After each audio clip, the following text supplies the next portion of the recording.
12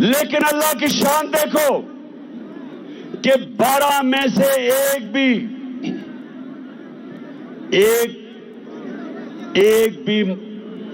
اللہ کو پیارا نہیں ہوا، سب بچ گئے۔ ایک گارڈ کو 6 گولیاں لگیں، سب گولیاں ایسی تھی کہ وہ بچ گیا۔ میرا جو گارڈ زاہد تھا، ہمارا عمران اسماعیل جو سندھ کے گورنر تھے، 4 گولیاں اس کے کپڑوں میں سے نکلی، بچ گیا۔ تو میں آج ساری قوم کو، میں صرف آپ کو ایک بتانا چاہتا ہوں کہ اگر آپ نے زندگی صحیح معنی میں زندگی گزارنی ہے تو یہ جو موت کا خوف ہے اس سے اپنے آپ کو آزاد کریں۔ یہ جو خوف جو انسان کے اوپر طاری ہوتا ہے، بڑے انسان کو ایک چھوٹا سا انسان بنا دیتا ہے۔ خوف ایک قوم کو غلام بنا دیتی ہے۔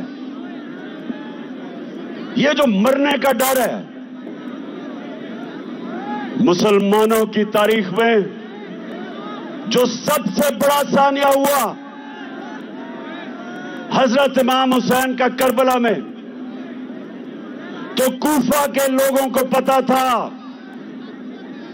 کہ حضرت امام حسین رائے حق پہ کھڑے ہیں، لیکن یزید کا خوف تھا، اس کے ظلم کا خوف تھا، نہیں مدد کرنے کے لیے آئے۔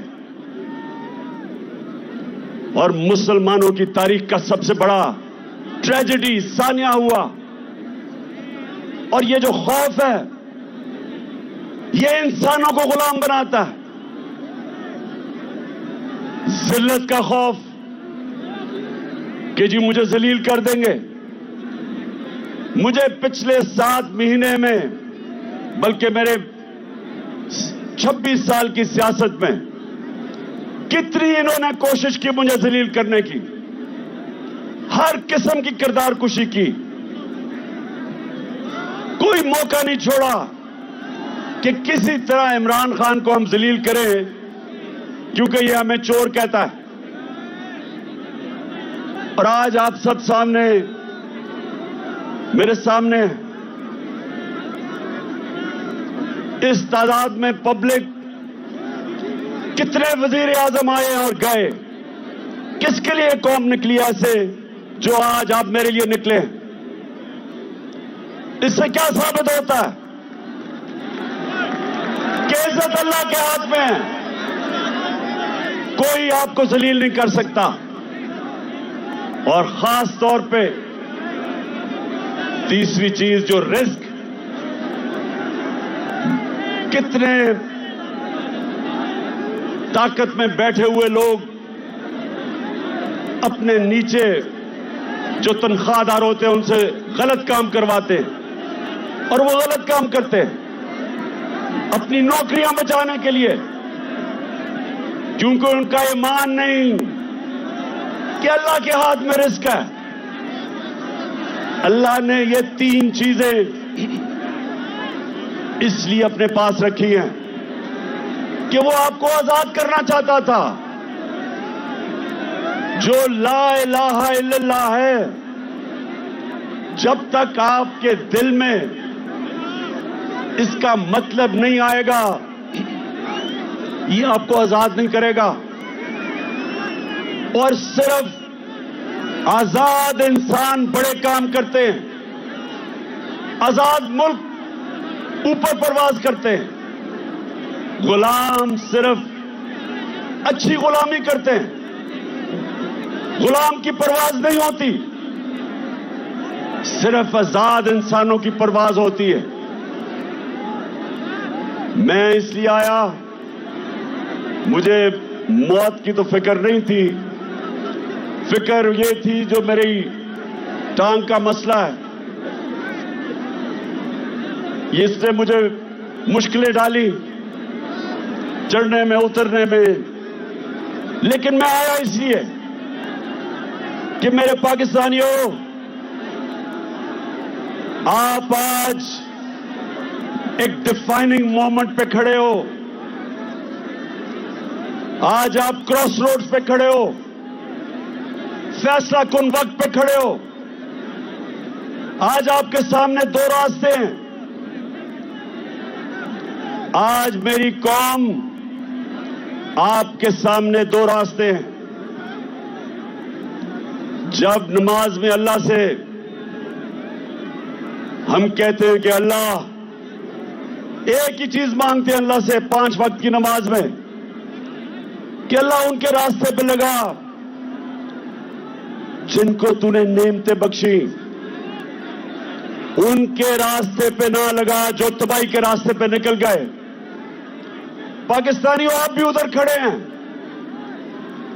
ایک طرف نعمتوں کا راستہ ہے, آپ کی عظمت کا راستہ ہے, دوسری طرف آپ کی تباہی کا راستہ ہے, غلامی کا راستہ ہے, ذلت کا راستہ ہے. مولانا رومی, اس نے بڑی ایک ایسی بات کی جو مجھے کبھی نہیں بھولی. اس نے کہا کہ جب اللہ نے تمہیں پر دیے اڑنے کے لیے, کیوں چونٹیوں کی طرح زمین پہ رینگ رہے ہو؟ پاکستانیوں, اللہ نے ہمیں پر دیے. ہمارا مستقبل یہ نہیں ہے کہ ہم چونٹیوں کی طرح رینگیں. جو اوپر آئے فیصلہ کرے کہ جی آج تو یہ چور ہیں, ان کے اوپر ایکشن لے, گورنمنٹ کرا دے. اگلے دن پھر بند کمروں میں فیصلہ ہو کہ نہیں جی میں اب این آر او دے دیا ان کو, یہ میں گنگا میں نہا کے پاک ہو گئے ہیں, اور پھر ان کو نکالے کہ جی چور ہیں, اور پھر ان کو این آر او دے دے. اور قوم اگر اس چیز کو, اگر ہم ان چیزوں کو, اس ظلم کو, اس ناانصافی کو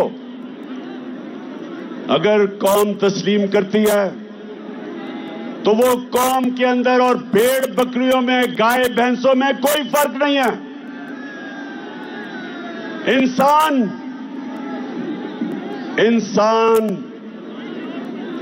انصاف مانگتا ہے.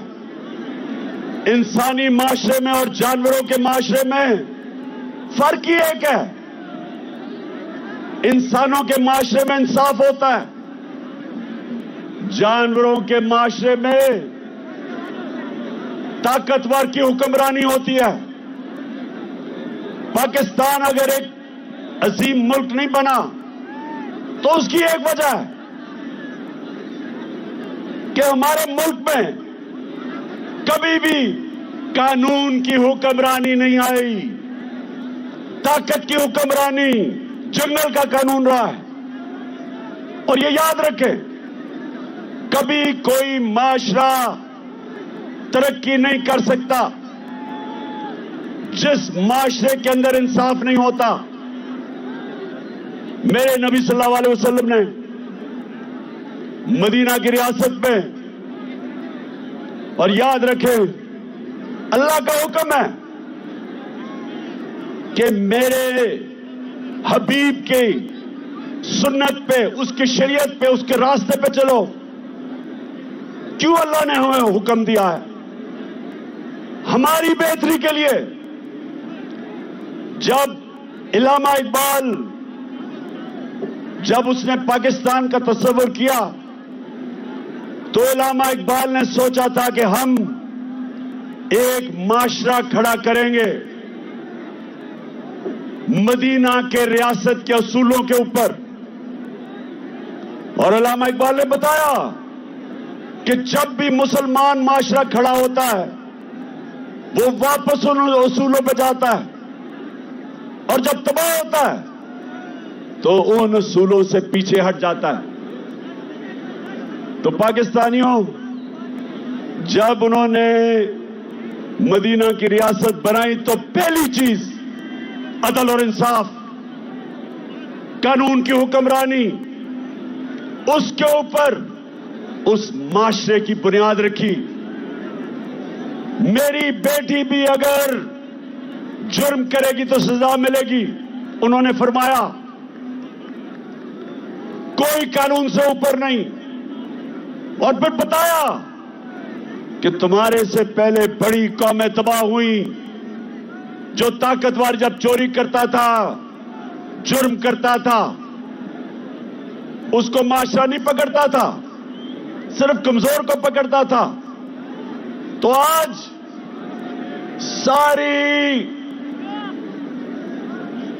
ساری دنیا میں آپ چلے جائیں, سارے غریب ملک دیکھ لیں. مجھے موقع ملا دنیا میں غریب ترین ملک دیکھنے کا اور امیر ترین. فرق ایک ہے, غریب ملکوں کے اندر انصاف نہیں. وہاں بھی اس طرح کے بڑے بڑے ڈاکو زرداری اور شریف کی طرح پیسہ چوری کر کے باہر لے کے جاتے ہیں اور ان کو نظام نہیں پکڑ سکتا. وہاں بھی صرف چھوٹا چور جیل میں جاتا ہے. سارے غریب ملکوں میں دیکھ لیں اور سارے خوشحال ملکوں میں چلے جائیں, یورپ جائیں, سوئٹزرلینڈ جائیں, اسکینڈینیویا جائیں, برطانیہ جائیں, پوچھیں جو بیرون ملک پاکستانی ان ملکوں میں رہتے ہیں ان سے پوچھیں کیوں وہ آج تحریک انصاف کے ساتھ کھڑے ہیں, کیوں بیرون ملک پاکستانی آج ہمارے ساتھ کھڑے ہیں, کیوں ان کو سمجھ ہے میں کیا کہہ رہا ہوں. کیونکہ ان ملکوں کے اندر انصاف ہے. یہاں سے جا کے وہ پیسہ بناتے ہیں, وہاں خوشحالی آتی ہے, اپنے بچوں کو اچھے اسکولوں میں پڑھاتے ہیں. کیوں؟ کیونکہ ان کے ملک میں انصاف ہے, محنت کا پھل ملتا ہے, ان کے حقوق کی تحفظ ہے, ان کی عدالتیں انسانوں کے اندر انصاف کرتی ہیں, اس لیے وہاں خوشحالی ہے. اور غریب ملکوں کے اندر ہر غریب ملک اب چلے جائیں, ان کے بڑے بڑے وزیر اعظم, ان کے صدر ملک سے پیسہ چوری کر کے باہر لے جاتے ہیں. ہر سال 1700 ارب روپیہ غریب ملکوں کا چوری کر کے ان کے ہی صاحب اقتدار چوری کر کے امیر ملکوں میں آف شور اکاؤنٹس میں لے جاتے ہیں. غریب ہوتا جا رہا ہے, امیر ملک امیر ہوتے جا رہے ہیں.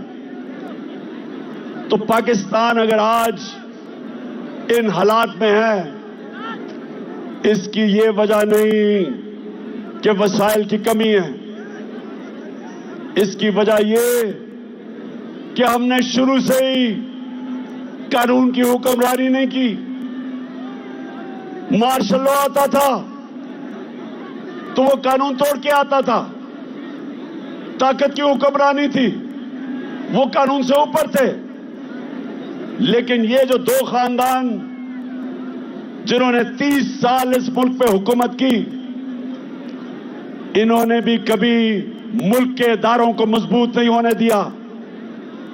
یہ بھی جب آتے تھے تو بجائے اداروں کو مضبوط کرتے, قانون کی حکمرانی لے کے آتے, انہوں نے بھی آتے ساتھ ہی اداروں کو کمزور کیا. کیونکہ کرپشن نہیں ہو سکتی تھی جب تک ادارے کمزور نہ ہوں. اور یہ وجہ ہے پاکستانیوں, نوجوانوں جو ترستے ہیں ملک سے باہر جانے کے, نوکریاں ڈھونڈنے کے لیے, یہ سمجھ جائیں کہ بیماری ایک ہے, انصاف نہیں ہے. اب مجھے یہ بتائیں, اعظم سواتی نے بات کی کہ کیا مسئلہ تھا ہماری حکومت کو جو ہٹایا گیا؟ کیا عمران خان کے اوپر کوئی کرپشن تھی؟ جب بھی ان دونوں کی حکومتیں ہٹائی گئی تو کرپشن ہوتی تھی. ہمیں کس وجہ سے سازش کے تحت ہٹایا گیا؟ کون سی ہم غلطی کر رہے تھے؟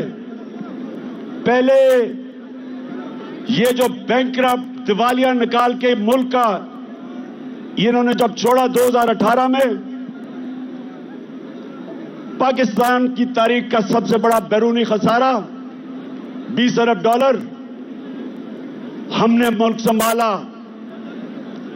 بیرون ملک میں گیا، ہمارے دوست ممالک سے پیسے لیے، شرم آئی مجھے۔ میں یہ بھی آپ کو بتا دوں کہ میرے 3.5 سال میں سب سے زیادہ شرمندگی ہوتی تھی جب ہمیں جا کے ملک کے لیے پیسے مانگنے پڑتے تھے۔